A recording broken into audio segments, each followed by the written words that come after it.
మీ నామానికి మహిమ కలుగును గాక. నేటి దినపు వాగ్దానపు మాట మీ ముందుకు తీసుకురావటానికి ప్రభు సహాయం చేస్తున్నారు కదా. 1 యోహాను పత్రిక 3వ అధ్యాయం 16వ వాక్యం. ఆయన మన నిమిత్తము తన ప్రాణము పెట్టెను, దీని వలన ప్రేమ ఎట్టిదని తెలుసుకొనుచున్నాం.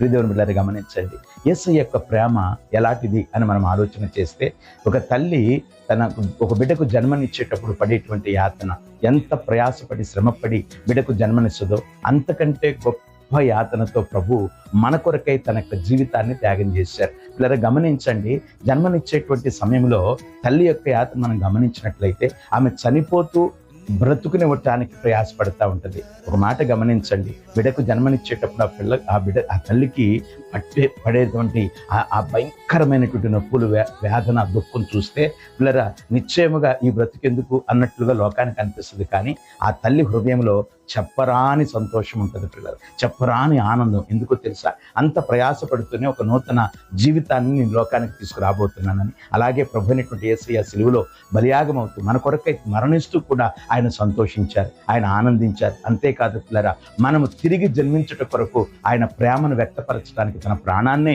పణంగా పెట్టడానికి ఇష్టపడ్డారు.